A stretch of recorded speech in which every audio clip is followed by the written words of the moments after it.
For cheap gold, items and other boosts for Diablo 4, visit aoeah.com. Check out the link in the description, you get 3% off with the code ARIAT. Hello and welcome everybody. In the last Campfire stream, a lot new info about the upcoming changes was published. So the new season and the Vessel of Hatred DLC will completely rebalance everything.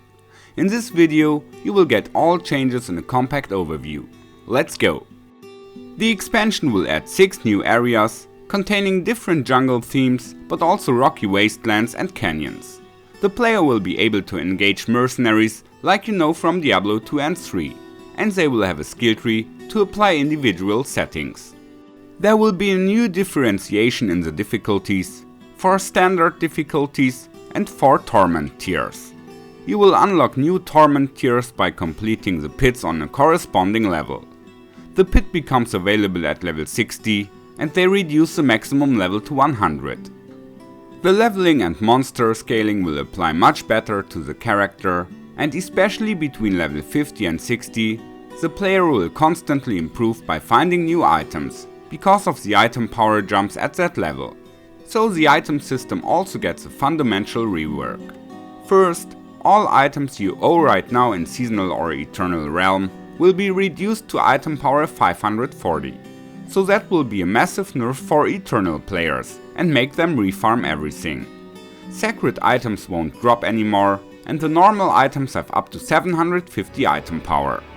Ancestral items will drop when you enter Torment tiers, and they will have at least one greater affix, possibly more. Ancestral items will also have higher aspect ranks and up to 800 item power.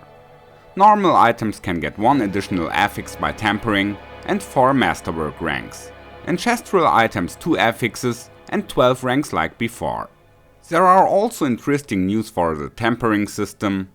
You will be able to reset tempers by the use of certain scrolls. That's just what many people wanted. Weapon recipe affixes will add a multiplicative damage bonus. The offensive recipes stay additive.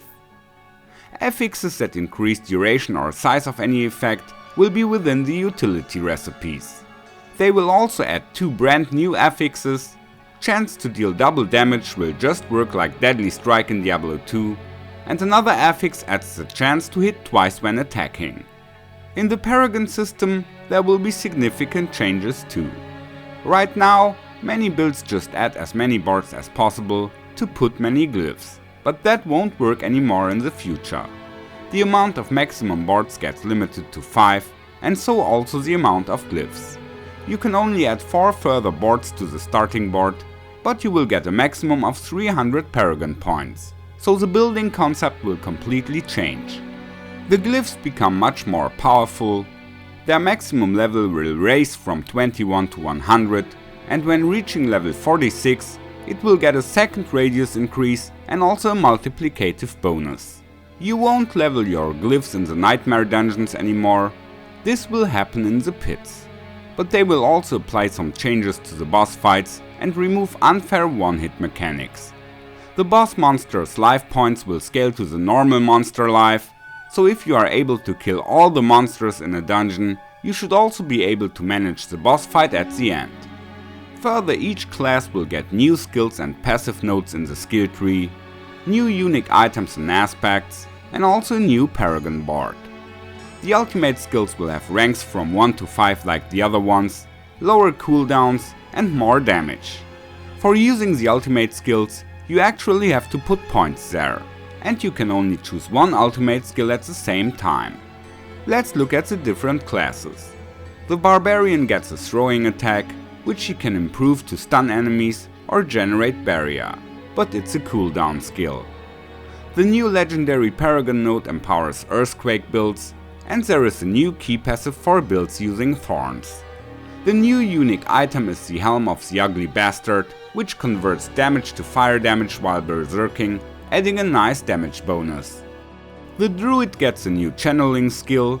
The new Paragon board and the new key passive are very attractive for companion builds, so maybe we will see some strong summon doodles next season. The new unique totem supports the new skill Stone Burst, just like 2 of the new aspects do. But there is also a very strong aspect for shred builds, adding a force attack which hits all enemies around you with a bunch of extra damage and knocks them out for 2 seconds. The Necromancer gets a new ultimate skill, which makes him able to absorb enemies' souls, and the new Paragon boards empowers curses. With the new passive skills, there are some various options, and the new unique helm also supports the new skill here. The aspects will add new options for Bone Spirit, Sever and Golem. The Rogue will get a knife throwing skill, but it's not an attack, it's an agility skill.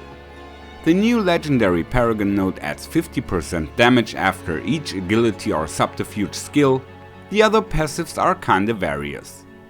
The new unique ring is great for builds using smoke grenades. The Mage gets an additional conjuration skill, which will apply to different elements, and the legendary Paragon node supports multi-elemental damage builds, a bit similar to the Tal Rasha ring or the Glyph Elementalist. The new key passive also seems to be very interesting.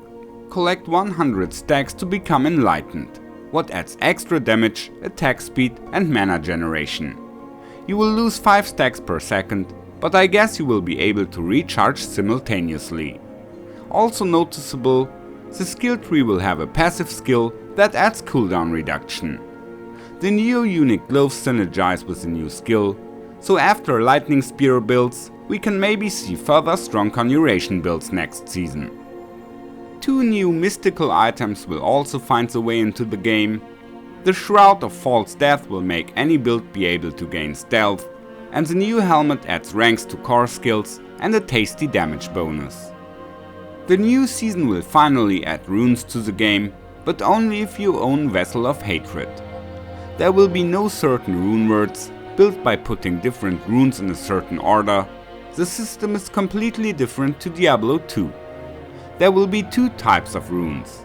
The runes of invocation will add some powerful effect that will be triggered by different player actions.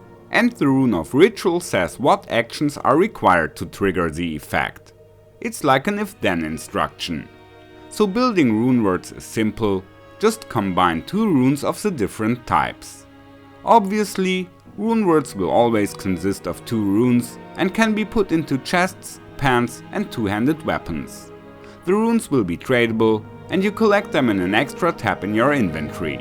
But talking about the different runes, I will also make an extra video.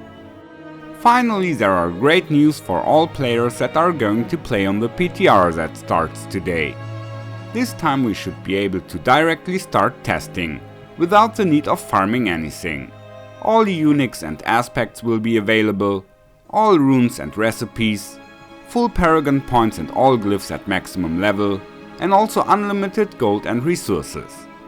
Further, it says we will be able to generate legendary items for testing, so I'm very excited. As you can see, many changes are coming again, and we will have to rework all builds. It will be lots of work, but also lots of fun, I guess. I say goodbye for today, take care and may the loot be with you. Follow me. Thanks. Goodbye.